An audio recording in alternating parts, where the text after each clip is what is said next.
최근에 그 육아 프로그램에서 서서 응아하는 아이에 대해서 거기 또 MC 보시는 박사님이 서서 응아하면 정말 안 된다라고 했는데 서서 응아하면 왜 안 돼요? 우리가 이 서서 하면 직장이 펴져야 되거든요. 그래서 우리가 보통 재래식병기 있는 그런 자세 하지 펴져요.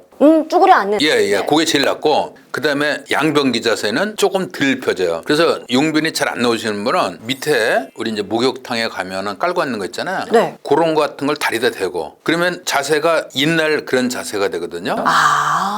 그래서 우리 할머니들이 유럽에 여행을 가서 그 양변기에 올라가서 보시는 분도 있어요. 거기 가면 어떤 호텔은 양변기에 올라가지 마세요라고 한글로 써 있는 데도 있다고 그러는데 근데 그런 자세가 대변은 제일 잘 나오는 자세예요. 오, 네. 진짜 꿀팁들이 막 우르르 쏟아진 것 같아요. 자, 이렇게 학문에서 고름이 나오는 치료에 대해서 알아봤고요. 이번에는 학문에서 용변을 본 후에 통증과 출혈이 생기는 경우에 대해서 좀 여쭤보고자 합니다.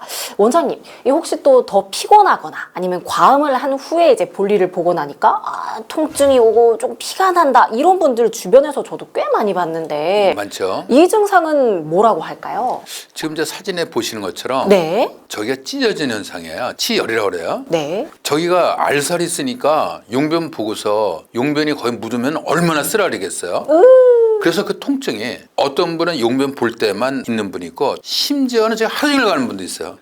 이 통증이 응아하고 나서. 치열은 두 개로 나눠요. 급성치열과 만성치열. 급성치열은 잠깐 찢어졌다가 또 괜찮은 거. 근데 만성치열은 이게 찢어졌다가 괜찮았지만 또 찢어지고 이런 게 6개월 이상 지속되면 우리가 만성치열이라고 그래요. 와, 너무 아픈 얘기인 것 같은데 원장님 사실 저도 변비가 있다 보니까 가끔씩 이렇게 볼일을 보고 나면 출혈이 있을 때가 있어요. 그래서 통증이 있을 때도 있는데 그냥 참고 견디면 되나라고 해서 넘어갔는데 이럴 때는 뭐 약을 먹거나 그러니까 이제 발라야 되나요? 이거는 약하고 야채 같은 거 많이 먹게 하고 대변 부드럽게 하는 약 그렇게 치료를 해요. 네. 그런데 이게 6개월이 되고 그다음에 피부에 저런 게 뭐가 자라고 또 용변 보고서 아픈 게 오래 지속된다. 네. 그럼 만성치열이라서 그건 네. 수술로 가야 돼요.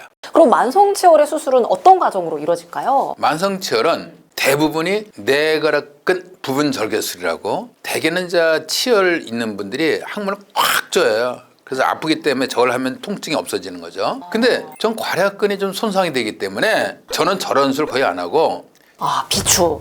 그 치열이 있는 분을 도려내고 바깥쪽에 있는 피부를 이제 저는 집 모양 피부판 쓰는데 저기 집 모양으로 생겼잖아요. 저거를 골로 이식하는 거야. 피부판 이동술이라고 완전히 피부를 떼어서 하는 건 아니고 아래 혈관은 살아있는 상태에서 저렇게 옮겨줘요. 그러면 저기가 그 늘 찢어지고 안 찢어지고 막 이런 부위가 저걸로 대치가 되기 때문에 대변 볼 때 아프지가 않은 거죠. 저걸 집 모양 피부판 이동술, 피판술이라고 우리가 하는 방법이에요. 너무 신기한데요? 거의 완치가 되는데 또 저거는 재발도 한 10%가 돼요. 왜 그러면 옛날에 우리가 찢어지게 가난했다. 그건 뭐냐면 못 먹어서 변비가 오면 항문이 찢어지는 걸 찢어지게 가난했다 그런 거예요. 진짜요? 근데 지금은 여자들이 뭐 거의 전부 다 다이어트 다야. 그래서 이 다이어트 하더라도 야채는 잡숴라. 용변은 아침 식사하고 매일 보셔라.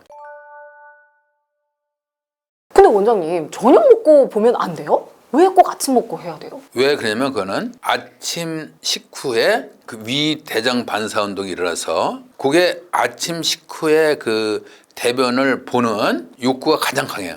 근데 이제 그 시간대가 바쁜 시간이에요. 그래서 저는 아침 식후에 그 시간을 배변의 황금 시간이라는데 그 시간을 놓치기 쉬워요. 그러면 또 대변 보고 싶은 마음이 없어지는 거예요. 그쵸. 예. 그러니까 되도록이면 규칙적으로 보시고 아침 30분 내게 1시간 일찍 일어나서 용변을 꼭 보셔라.